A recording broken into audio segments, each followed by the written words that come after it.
Sanem, welcome.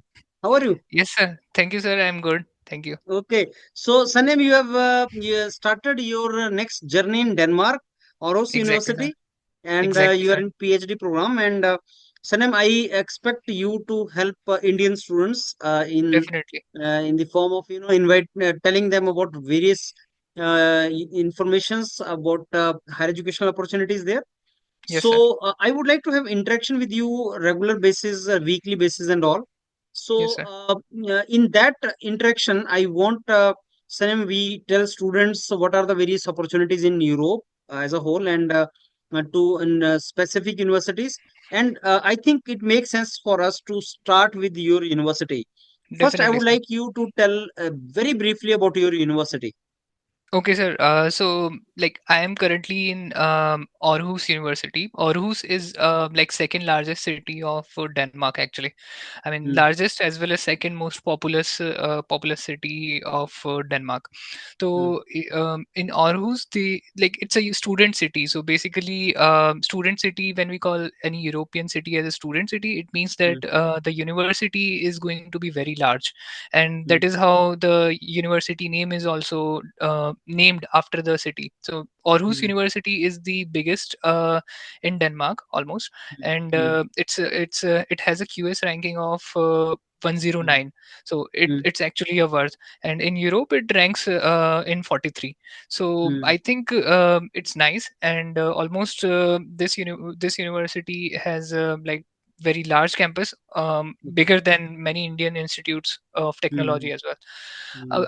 Along with that, right now I am doing a PhD in computer. Like PhD is in like the skills that I'm going to use is computer science skills, which is machine learning and deep learning, generative AI. But I'm hired in a department called dentistry. So I'm working for a dental, you can say a dental school, but I'll be using their information, whatever they are collecting from the users, and I'll Mhm, be improving their uh, logic system basically. So mhm, I'm like, as you know already, I have done BTech in computer science and masters in mhm, also in computer science, right? mhm. So but I think that doing a PhD in interdisciplinary field makes you like sustain longer. So Yes. this is So, what I'm so like currently doing, sir. Yeah. yeah, Sam, you said generative AI, right? Yes, sir. Yes, sir. This is a very buzzword nowadays, and a lot of Yeah. people are, the latest domain I think to work in. So, Yes, sir. can Yes, sir. very briefly, can you tell those students? There are so many BTech who are in computer science. They're doing graduation and they want some time directly to jump into PhD courses. Can you tell the students what is this generative AI and Yes, what is this research domain? okay, so generative AI is actually, you can say, divided in two parts. One is for text based and one is image based. So Mm, text based, as you already know, we use ChatGPT in daily life, right? So mm, ChatGPT is like live example of text based generative AI. mm, And if we say that, let's say, like I tell you one immediate example. Let's say I take your image and I command my machine learning model that mm, okay, change the background. Okay, mm, let's say I want you to beautify with a cap, mm, right? mm. So we all these things we can do with this generative AI. It's a very Okay. basic example, but Mm, yeah, there are a lot of applications in medical imaging, or you can say there are a lot of applications in space industry. So every industry wants to use generative AI, because you first make your machine learning model learn about your data set, and then mm, you want to pick some random distribution from the data set. So this is like a more detailed information about generative AI, but mm, it's basically you have some input, which is, let's say, image or text, and you want to mm, generate output which is very similar to your input data set. mm, So mm, this mm. is how it works. Okay. Mm. Yeah. So in your university, I presume that there will be so many opportunities, Yes, for sir. students, for those who are interested for pursuing a master's and doctorate. So, and today also we are going to discuss about some opportunities. So, Sanem, is your university also providing opportunities to those who are graduates and they want to go for PhD, which what we call direct PhD, or only after masters? Yeah, so direct BTech students cannot apply at my university for PhD. But Okay. there is one thing. I recently met one girl who has completed her BTech from Mm, India, and mm, she got enrolled in a master program. But it's an okay. integrated one, and Okay. happens only in Denmark, where you can do integrated PhD after Okay. BTech. So Mm, this happens only in Denmark, all over Europe. I used to mm, mention that okay, there is no integrated PhD in Europe mm, while mm, guiding my students previously, but I mm. have like recently Realize discovered that. that Wonderful. so even MSc, let's say like you are a BSc MSc student, and they can also like easily go get into After this MSc. Mm, yeah, after MSc also they can easily get mm. into, but And that usually includes MC also, right? Masters of Computer Application. MCA students will be asked to do some coursework. Okay. Like they have to Okay. do coursework, but it's very flexible. I mean, you can Mm, always approach to professor if you mm, are like not sure. But mm, the only thing is you apply whatever you mm, have. You just apply because in mm, here, especially in Nordic mm. countries, they want you Okay. to directly submit your application rather than Mm, approaching professor and all rest of the thing. So if you apply mm, and you get shortlisted, and professor mm, says that your profile is very relevant for us, but mm, you have to do some coursework to meet the protocol, to meet the mm, requirements, right? So mm, then they will ask you to do some coursework, and then they will directly hire you as a PhD. And then mm, the good thing is while you are doing coursework, because in India you do coursework during your MTech and PhD both, mm, right? So the mm, good thing is your tuition fees will be waived off, and mm, you will be paid a scholarship as well for your mm, living mm, expenses and your rental expenses. So it's mm, very nice. I mean, you can get out with 4 year within 4 year from your PhD mm, if you like mm. if you get into this integrated program. Okay.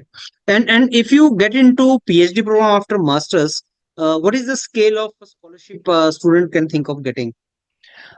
So it's like Denmark and Norway has highest paid salary for PhD PhDs. students, right? So it's Mm-hmm. almost you earn like 3 to 3.5 per month, and Okay. yeah, and but yeah, like lot of tax you will be giving, of course. Mm-hmm. So in and all, you will be able to very easily sustain. Along Mm. with that, you will be easily able to like if you're alone, you will be able to save as well. Okay. But And the rent is very high. Actually, rent mm, is very high mm, here. so you stay within the campus or you need to stay outside the campus? Either of it. Like most of the students here prefer to stay outside, not in Mm, campus, because mm, anyway you are going to like you have to exit from campus mm. after 1 year, because they won't allow you to stay more than 1 year. If you're a Okay. Mm, PhD student, then PhD postdoc or a professor, whatever it is, you are not allowed to stay for more than 1 year. So that's okay. why students usually PhD or postdocs usually start to explore outside the university, because they Mm, anyway have to shift after, right, afterwards. okay. So Okay. So before we go to the opportunities, Sanem, my last question to you is why a student should join your university? What are the okay. advantages? Yeah, so advantage is that you are always on your own. No one is going to push you. No one is asking you. No one will ask you for a meeting. If you have Mm, an idea and you know what to implement, mm, you can basically implement your idea for, let's say, 6 months, whole six mm, months, and you don't need to mm, say a thing to your professor, and you have mm, a lot of freedom here. And mm, this mm, freedom is something that brilliant minds would ask for, because mm, if you always pinpoint your brilliant mind, like do this, do that, and you always waste time in weekly meetings and mm, resulting nothing, I think mm, that's not good. I mean, so mm. freedom is something that you will enjoy Okay. if you join Mm, this university. Yeah. wonderful. So can now, Sam, we can share some of the opportunities with the students this week? Yes, sir, sure. Let me share my screen, sir. I hope it is visible. Yeah, it is visible now. Yeah. Yeah. So this is like the homepage where they release all these vacant positions, and Mm, they have divided like so different schools or mm, different heads mm, with positions. So faculty of mm, arts has different tracks for PhD. mm, Then faculty of business or business studies graduate school has their own tracks, mm, and this is where I work. So this graduate school of health is where I am right now, and they Mm, have multiple tracks. So you mm, can, let's say, I mean, we can click one of it and show to the mm, students. So let's say I mm, open this graduate school of health right now, mm, and once you click this, you will have three different calls. Okay, one is ordinary open call, which is mm, like you have to submit your own research proposal and everything. So I would mm, not prefer like students to go for this, because this is like very strictly for corporates. I mean, mm, because corporates also hire PhD students here. mm, Like they actually give the startups actually collaborate with universities here mm, to to mm, to provide a PhD degree to the students. So this is mm. for mostly for those people. Okay. Then predefined PhD projects is something that you should look for, and Mhm, predefined PhD projects has like always some predefined project. The description will always be there. mm, Then this will always be fully funded. So mm, if you see here, call for applications for a fully financed PhD fellowship, and this mhm, is what always you should apply for. Never apply mm, for any open call or any general call, because you have to fund yourself otherwise. So this mhm, is what you should look into. And mm. they easily mention like a MSc degree in relevant field is required, and the Mhm. deadline is 16 October. So Okay. most of the time it's like they have different tracks, like they have different phases actually. I mean, so Mhm, by mm, the time everyone applies by 16 October, they'll take 1 month for evaluation. After one mhm, month we'll start rolling out the emails and ask for interview calls and everything, and then they will mm, tell you that whether you are selected or not. So this is how it mm, works. And mm, if I say like submit the application via this link will always be there in every advertisement. So if you click mm, this link, you will see that it will redirect you to a very basic form. I hope this form mm. is visible as well. Yeah. Yeah. Mm, So this is mm, like very easy form to fill. I mean, you need to upload your CV, your diploma, mhm, etc., mm, and mm, rest of the proofs and documents. So mm, this is what I would say ki like Denmark has the easiest application portal for PhD. mhm, So mhm. anyone Okay. can easily go into and Mm, apply. Yeah. mm. Thank you, sir. And Yeah. what are the typical scores or exam requirements same for application? Yes, sir. So the typical exams that you may have to give is IELTS, and most of the time IELTS is also like waived off by the university. But Mm, we usually ask students to give IELTS so that they don't get into a hustle by the embassy or by the time of mhm, visa mm, processing. So mhm, university may waive off, but you have to mhm, give it for your embassy or for the visa processing. So mhm. IELTS is one document, and if you have 6.5 plus from your bachelor's, or Okay. 7 plus, I would say, because the competition is very high. 7 Mm, plus in bachelor CGPA. I'm talking about the Indian CGPA. So okay. if you have 7 plus in your BTech, let's say, Mm, and you have 8 plus or 7.5 plus in your MTech, then you mm, are like a typical candidate to apply for such positions.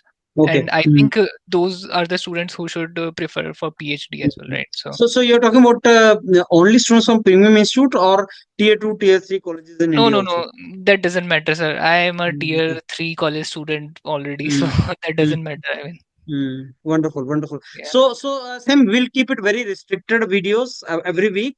I don't want to Yes, make it very, very long. So I think the kind of information which you have shared with the students, I'm very sure they will listen to it. And yes, next sequel of the video keep on making. In one of the yes, videos, we are also going to discuss about the very, very precise and concise, application which you have shown. And yes, sir. Denmark also, as you said, the universities there they don't ask you to fill a lot of things there. Exactly, So we'll discuss exactly. in one of the videos about that also. Yes, sir. So we ended up here only today, Sam. Thanks a lot for your time, and I'll catch you Thank you, next sir. week again. Thank you, sir. Bye Okay. bye.